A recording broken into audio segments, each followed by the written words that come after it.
Glenna Hudson, welcome to ENTV. Thank you, Amos.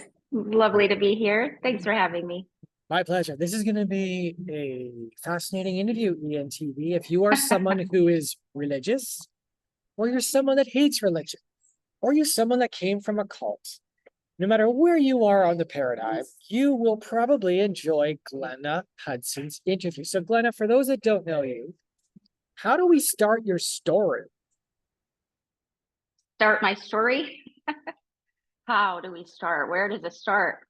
Um, Great question. Well, we can start with growing up. First of all, I want to say to everyone, I'm just talking. This is just a chat between you and I don't, like I was saying earlier, I have nothing to sell. I'm not here to advertise something. I truly just want other people to hear my story and feel heard, that they can feel heard and not alone. So it's so crazy how this whole deconstruction movement has come. And I know that's a phrase that it's kind of being thrown around. Some people may not even know what that means. But so we can start with, I guess, growing up. If you want to, I'll start wherever. Yeah, whatever is pertinent, because it's going to be quite a story. So take it away, my dear. I am here to support you and listen and ask questions. Okay. So I grew up in a very strict evangelical, I don't know if that was the correct term at the time. I would say born again Christian um, household. I came from a very broken, dysfunctional household. And once my parents divorced, my dad, I guess you could say, found Jesus. Um, and he got remarried. Both my parents have been remarried several times. So that was traumatic in of itself. But since my dad, once he found Jesus, he decided that I was a junior high, I guess, at the time. And he just flipped from being just kind of like a regular dad to now all of a sudden, I'm not allowed to wear pants. I'm not allowed to wear makeup. I can't talk on the phone. I can't have sleepovers. Definitely no boyfriends, no music, no TV. I was so sheltered. Some people now, even as an adult, I'm 55 years old, they'll say, "You've never heard of this song or seen this movie? Like everyone's seen Star Wars." I'm like, nope. There's just like a whole decade and a half or 2 decades where I think I just missed culturally.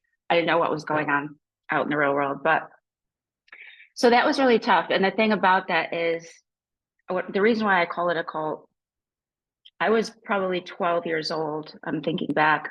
And people that are my age, maybe that were involved in this movement, the Jesus movement, in the 70s, that kind of started. And this film came out called Thief in the Night. I don't know if you've ever heard of that.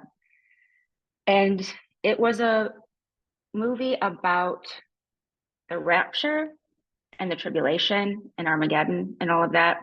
Terrifying movie. If you want to go look it up, it's absolutely insane. And I was forced to watch that. I'll never forget sitting there in the church at like 12 years old watching this movie. And I saw children being marched up a hill to a guillotine, screaming, torture, getting their heads lopped off because they didn't accept Jesus and got left behind. The terror from that moment on, the nightmares, the terror, the PTSD, the trauma, because all my family and my church talked about was being prepared for the rapture. And if you weren't ready, and if you had any sin in your heart or even hidden something you didn't know about, anything at all, you don't make the cut, you're stuck. You're stuck in the tribulation. And if you are stuck in the tribulation, it's just nothing but torture. And you have this choice to either accept the mark of the beast or be brutally martyred for the Lord. So I lived in that fear for decades. And that's really all I thought about. I mean, people in the leadership in the church don't bother going to college, don't bother, working on your education because Jesus is going to come back at any moment. And that's all we really need to focus on. Wow. That's heavy stuff. A lot of people in this community were raised in somewhat similar, circumstances. So what happens next in your story then? Glenna? Well, I also wanted to bring out this. Some people may know what this is. I actually Googled this place. It's called the Community of Jesus. And my dad and stepmom took me there when I was, again, around 12, 13. And basically that is a cult. And they dropped me off. And I don't really know what the purpose of this place is. um, to just proselytize people, I guess. But I slept in these dormitories and these bunk beds, and we went to church 3 times a week, and we had to wear like Little House on the Prairie outfits. And all we did was clean, sew, dig in the gardens, take care of the men. You know, every woman was barefoot and pregnant. The patriarchy was, you know, out of control. I didn't learn anything from that experience except for how much I hate. I hate religion. I hate this. But there I was stuck in it. So my parents, my dad took my bedroom door off when I was like 12 or 13 because they caught me listening to Journey. Journey is great music, but I guess it's worldly to religion. Yeah. It's worldly, and you know what? Listen, you start somewhere. It's a slippery slope. Next thing you know, you're listening to Motley Crue, and you're at hell's door right there. That's the worst it can get for you. So, yeah. So it was wild. What happened after that is I really didn't deal with that trauma. I just stayed in a state of fear and panic, basically, concerned at every moment that I wouldn't make the cut. So I don't know how many times a day I would say the Lord's Prayer, like, please forgive me, please, please clean make my heart pure, all those things. So if I were to die or Jesus were to come back, I would be able to make the cut. I watched all those Left Behind series movies too. Kirk Cameron. Did you watch Growing Pains growing up with Alan Thicke and Kirk Cameron? And yeah. And it was great. It was great. But I think people don't realize the damage and trauma those films and movies have caused for those of us who have grown up. Now, my kids were watching the Left Behind series and they were traumatized by it. So there's a lot of things now that I've deconstructed from this. I look back and my own children were harmed by this. So we've been able to talk about it very openly, and I have apologized. I mean, I was doing my best, raising them with what I knew. So leading into that, I got married very, very young, again, because the religious system tells you not to have intercourse, sex outside of marriage. So you need to get married before you cross that bridge. So I was 21 when I got married and had no business getting married. I was just a child myself. And looking back, it wasn't a good decision. I have 4 children. And so from that point of view, it was totally worth it. But it was tough. And I grew up in that marriage, in the church, teaching me to just submit to my husband. God is the ultimate authority, but then there's your husband. So you have to put his needs before your own. And even if there's decisions that need to be made in the household that you don't agree with, you don't really have a say. I did not have any finances. I was stay-at-home mom, basically the barefoot pregnant.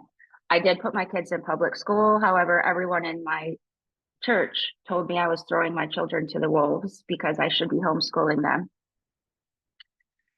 So I felt a lot of guilt about that. Everyone else they were in the Quiverful movement. I mean, I had 4 children, but everyone else around me that was like the minimum. They had anywhere between 4 and like 8 children. That was normal. Like, keep spitting out the kids so that we can build the army of God, I don't even know what that means now, looking back. So messed up. But during that time, I was just so frustrated. I mean, my husband, I didn't have, like I said, I had no access to a bank account, credit card, finances. I gave up my career, my dreams, everything I wanted for my life, because that's what I was told to be the Proverbs 31 woman. That's what I needed to do to earn God's love, I guess, and be accepted into the fold, if you will. Just do the right thing. Be a good girl. Be a good wife. Be a Well, good mother. I'm really curious how you, because we could go further down your story too, but I'd really like to hear, what do you believe now? How do you see, do you still see that God, universe, spirit? One of my friends, Tammy Scarlett, calls it Gus, God, universe, spirit, Gus. Do you believe that Oh, I like that. Gus is outside you or inside you? Do you believe now that authority is external or internal? Where does all this stuff land with you now? See that's the struggle over the last few years. I came to a place that I could no longer deny the trauma and the things I've been through. I would just push everything down when something would come to me, or I was overwhelmed or frustrated. Christianity tells you just to throw your cares at the feet of Jesus or whatever. And I did that for, 40 years and realized these promises that I have been told, I feel like I've been sold a lie. You start to like wake up and be like, hey, okay, all the things that I was supposed to stand on the word of God. And if I did X, Y, Z, I tithed, I was faithful, I prayed, I did all the things, I would be rewarded. I would be, and I was not seeing how that was translating, I guess.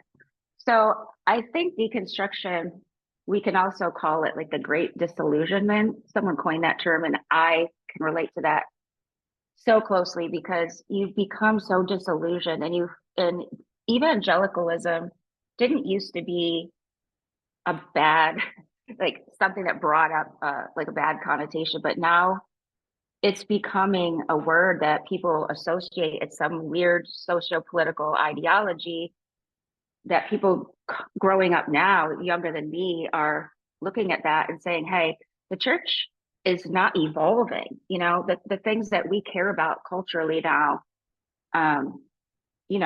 we have race issues and gender equality and women's rights and all of those things, and the church is not coming along, right? They're just stagnant. And so people are saying, hey, I don't align myself with these values anymore. So they're leaving.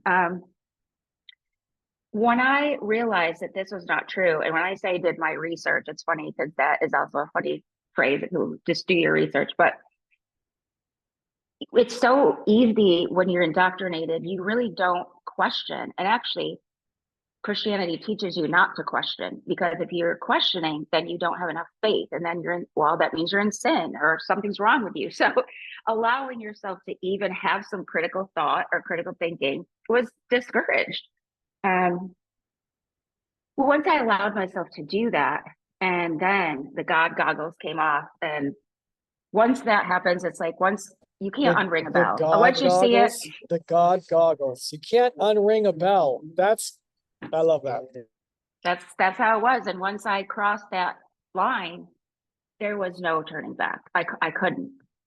And everything just fell apart, like literally everything. I mean, my marriage, I lost my job, because no one else in my sphere of my circle understood what was happening to me. And I had no one to talk through with this, because everyone I was surrounded by were evangelical born again Christians. So where do you go? And when you're a Christian, you are taught that you have to seek your wisdom and your counsel and get answers from those in authority, your pastor, you got to look to them for answers. And now what do you do when you don't have that? Once you realize the God of the Bible isn't who you thought, this whole thing isn't what you thought. Christianity is a religion, just like any other religion. And once that happens, you're like, okay, where do I thought I had all the answers and now I don't. So how do I fill these holes, right? Like I knew where I was going to heaven. I knew this, I knew that, or so I thought. And now you take all that away and you're like, whoa, whoa. And it was down to, I literally started over in every way. My thinking about the world and even political views, religious views. I mean, Christianity, evangelicalism teaches you, to be homophobic. I'm sorry, but it's true. The patriarchy, the women's, all that stuff, they teach you, and you realize that this is not what I believe. And once you realize that the Bible is not the inherent word of God, it's written by men, and even the New Testament, Matthew, Mark, Luke, John, they were not written in the first eyewitness accounts. They were written 200 years after the fact. How I did I know. not know all of this? Like, I know. come on, Amos. Like, I know. it's nuts. So You can't show that to someone. It No. takes events to cause a person to question. You mean I can't trust everything my doctor tells me? You mean I can't trust everything the political leaders tell me? You mean I can't trust everything the religions tell me? No, they're all systems that are designed to keep you small. Like, that's hard though for someone to go, wait a minute, but that means I'm unsafe, Glenna. That means then Right. who I was taught to believe, then what does that mean in my safety? So how did you make that okay in your life? The tension, saw. Yeah. Yeah. When your belief system just crumbles, you don't just lose, your religion or your faith. You lose relationships and you lose community because you no longer fit in. And everyone wants to fit in, right? Like I don't want to be on the outside and everyone looking at me like, oh, and you know what? That's exactly what happened. And I was such a people pleaser. And I think that's taught to you as well, growing up, making sure everyone else is happy. You're the lowest, your needs don't matter. And looking at that now, what do I do with this? And so it's very easy to have this hole and then fill it with other things. And I think I was doing that a little bit, getting into spirituality. I mean, anything you, I guess, get into too deep, right, could become an idol in your life or whatever. I'm not judging anyone else. If that's what you want to do, that's fine if it's working for you. But for me, I mean, as far as what do I believe, I still don't know. And I'll be quite honest with you, the thought of death and dying now, I'm like, I'm still working toward attaining peace to whatever happens on the other side, because now I don't know, and I realize that I won't ever know, and no one's ever gonna know. And I don't like to sit with that. It's very uncomfortable. Well, yeah, because we were taught to follow the herd and stay safe. We were taught that jumping off cliffs is dangerous, but jumping off cliffs is how we discover. If everything stays the same, I don't grow. It's like I have to jump, and sometimes that jumping is fucking scary. Oh man, so scary. So to your point about how I got through this, I call it, and other people would say this as well. I've read up about this, the Black Night of the Soul, Dark Night of the Soul. I did go through that. I don't want to say suicidal. I didn't really have ideations like that, but I had nights where I thought I am alone now. I left my marriage. My husband was not, my ex was not, he was just confused as to what was happening to me. I got labeled as being crazy. I need to be committed. I'm bipolar. Like my ex and his family were just talking all kinds of crazy about me, because I no longer believed. So Well, you left the matrix. They have to. They have to, because you have to be wrong, because they have to be right, because their ego makes them. Well, someone has to be wrong. If someone leaves, someone has to be wrong. right. And I mean, and then that challenges their belief, and that makes them uncomfortable. Like, hey, I know this woman and she was a devout Christian. Like, I would have died on that hill. I was like, I would have. If somebody pointed a gun to me, like, take, that's fine, I'll go. I mean, I would have. And so I think that that is interesting, because when you have a relationship with someone over a long, long period of time and you see they are a good person and they have been faithful and they have followed all the, scripts and the protocols and still left the faith. It's easy when you just kind of put people in a lump, like all these deconstructionists, like, oh, you never really knew God then. You just, like, you were never actually saved then. You never actually were filled with the Holy, blah, blah, blah. Well, people look at me. That's not it. Nobody can say that about me. So that's difficult for people around you to now look at me, say, whoa, this woman was so deep and now she's left the faith. Maybe I need to think about this. And that makes people uncomfortable. Sorry, keep going. Pause. I'm just there's guys talking really loud right here in the coffee shop. I'm just gonna go inside. Keep talking of that because I just want to make sure the line's clear. So I totally hear what you're saying. You're gonna see me moving. So what have been some of the top 2 or 3 things that surprised you that you've learned now that you started deconstructing? So the biggest thing that I want to discuss, and it's so important to discuss, is mental health issues, because spiritual abuse and spiritual trauma is a legit thing. And then now they're just discussing adding it to the DSM-5 or whatever it's called, the psychiatric mental health disorders, because so many people have gone through this and now there's very limited resources, right, for people that have been through this, because it's fairly new.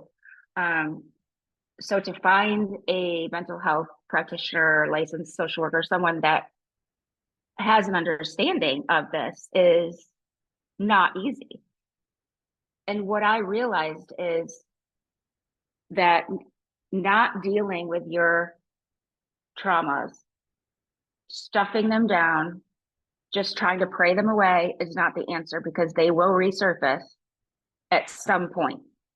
So I don't know if you've ever heard this phrase. I might botch it up a little bit, but it's something about your body will manifest that which your brain cannot handle, right? So Process, all of yeah. that process. So all of that trauma has to go somewhere. It's being stored in your body year after year after year, and you're not addressing it. And that's what I realized, that once I realized, whoa, I don't have Jesus to throw this at anymore. I don't have, where do I put this? Where do I go with all this crap? Right? So I got deep into therapy and realized that I had to deal with this stuff. It doesn't go away. And for anyone out there who needs any type of help or talk therapy or counseling around this issue, do not go to your pastor or your pastoral. Any pastoral counseling, it's not legit, and they will leave you feeling more guilty and more ashamed than when you walked in there. They have no training in marital issues, anything at all. So please. Well, plus please they're don't. Find they're a real- compromised. They're sucking off the nipple. They're compromised. They can't. They're literally being paid by the system, so they can't be objective. Nothing personal, but how it's like, I can't go to the Republican Party if I want to hear unbiased. I can't go to the Democrat Party if I want to actually hear unbiased stuff. I can't trust someone that is compromised. Sure, no, it's ludicrous. And anytime I did go to my pastor to try to get help, I was struggling with just feeling unfulfilled and, all of those things. Like I'm thankful for the time I had at home with my children, but that wasn't, I knew that there was more for me to do. So I just felt frustrated all the time. If I went to my pastor to talk about anything, I just would leave feeling more shame. Like, you're not leaning in enough. You're not reading enough scripture, Proverbs 31, blah, blah, blah, just built into your head. Performance. Yeah. Oh gosh, performance. And I had to also realize and think about okay, what is my worth and what is my value? Because that's another thing when the church teaches you that you're just a piece of garbage. You're born into sin. No, this perfectly little baby, you are sinful, deserving of hell and eternal conscious torment just for being born. That's all. Yeah. And we have to make peace with that. Like, and I've had to start to trust myself and my own intuition. And that has been a huge process for me to be able to trust my own thoughts and know that I am an intuitive person. Actually, I'm a very spiritual person, very intuitive. But we were always told that, our ways, God's ways are higher. Like we can't trust ourselves. We can't trust that inner voice. We have to lean on God. So that's been difficult for me. Can we go And there more? Can we go there yeah. more, Glenna? What are you discovering that is already inside you that you were told is not inside you? Oh, yeah. So with or without the Bible, I am a very moral, upstanding, ethical person. And I care about people. I'm very empathetic. I I do my best to love and care about people every single day. And I was taught that without God and without the Bible and without the Ten Commandments, there's no morality. So outside of that, we're all a bunch of evil, crazy pants running out there, killing people, hurting people, because we don't have those laws written in our heart. And I've realized that I don't need those laws written in my heart. I am authentically a good person, and I don't deserve hell, and neither do you or anyone else. No one does, and that's absolutely crazy. I shouldn't say no one does, but most of us are good people, and I've just learned that I don't need to be told by some other authority what is right and wrong, and to decide for me what is best for me in my life, and the choices that I can and cannot make are mine and mine alone to make. And that's scary too.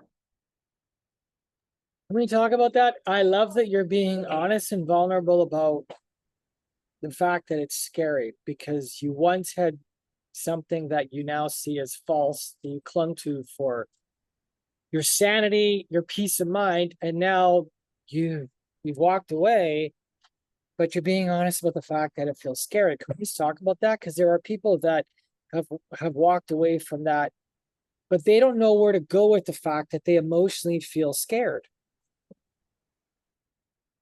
Right. Well, exactly.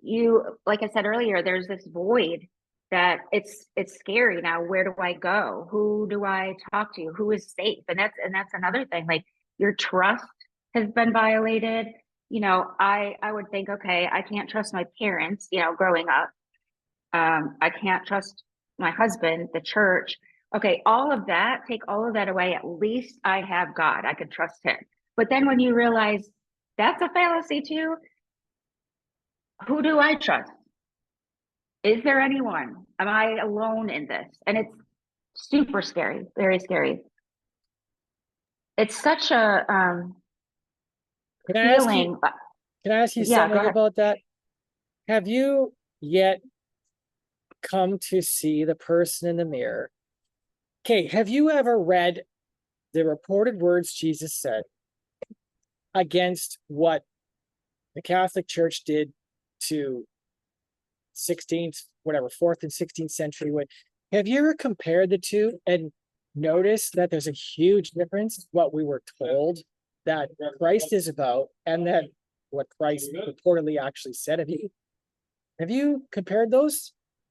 Oh yeah. And what's funny? The other day I said to my daughter, because we talk about this a lot, that I do believe Jesus was a real person. I think he was probably a spiritual guru of his day. I mean, I get that. And I said to my daughter the other day, I was thinking about this, the people that just look to him as, truly their savior, their way to heaven, and they give their life up for him. Now, wherever he is, I don't know if reincarnation is a thing, or I mean, Jesus is energy somewhere. he must be thinking, you guys, please, please stop. I'm not that person. I wonder what he's thinking, honestly. I mean, that's a weird, I guess, point of view, but he's got to be thinking, like, this isn't it. This isn't it, you guys. Um, I just kind of chuckled when I thought about that. I do believe that I'll meet him because he was a huge part of my life. I don't look at him the same way I used to, but I still think he's probably a cool dude, and I hope someday I'll get to chat with him. But yeah, so I wanted to touch on something else when I was talking about the trauma, how it builds up in your system. And what happened to me is, so there's I want to say, so this is hard for me to get out because a lot of people don't understand this, and I could be judged by talking about this, but I have been diagnosed with a condition called FND, and it stands for functional neurological disorder. And it's something a lot of people don't understand. The research is, they're doing a lot more research and studies on it and how to treat it. It's really, there's no cure, but basically this disorder is just what I said about how your body will manifest what your brain can't process. That all of the traumas built up in my system, it came out, and now in a way it manifested to me in a way that I walk very strangely. I have a weird gait. It's kind of like a Parkinson's in a way, like that's the way they call it, like a tremor in my legs. And it's so wild that can actually happen to you. I'd never ever thought or had heard of that. And it wasn't until that moment, I was diagnosed at Duke through a very, very prestigious neurologist, and she knew right away what it was. And she had asked me about past traumas, and I guess being a female with a lot of sexual assaults and traumas and, religious trauma now, all of this just compounded. And my body just snapped and said, I can't handle this anymore. And it was at that moment when I said, whoa, whoa, whoa, whoa, whoa, whoa. We gotta take care of this. I'm going to ask you about Joe Dispenza. Have you ever gone to any of his retreats or looked into his stuff? Dr. Joe No, Dispenza? Okay. They have writing that down. Dr. Joe, a lot of people in here know, I've seen a lot of people. Dr. Joe's thing was I believe, I might get this wrong, traumatic accident, screwed up all his vertebrae, laying in the hospital, no hope. The doctor's like, you're not going to walk again. Over the course of X number of months, through the powers that the Creator gave to him, he repaired all his vertebrae himself. Walked out of the hospital like 2-3 months later. I'm not shitting you. So these traumas or these accidents, whether physical trauma, emotional, sexual, spiritual, whatever, what if it's all repairable? And what if everything we had, like these words Jesus said, you are the light of the world. He said, we're the light of the world. This is before he went to the cross and was crucified and resurrected. So these were sinful people. And he always healed people, said, your faith has made you well, but he hadn't gone to the cross yet. So he's speaking to unsaved people who are in a fallen state. What if all the power already lies? What if the kingdom of heaven is already in us? What if we can repair anything the fuck we want to repair? Amen. I do believe that, though. That's the thing. Our minds are powerful, right? I do believe that I am connected now to a source. I've done some manifestations, and I've had some time where I know I have guardian angels. I know I have a spirit team. I've heard them. I could go into that, but like I've tapped into those people that have surrounded me. And I tell myself, I have affirmations every morning. I tell myself that I am connected to infinite wisdom. I am connected to infinite intelligence. And there's nothing that I can't access. Our brains I do believe we can heal ourselves.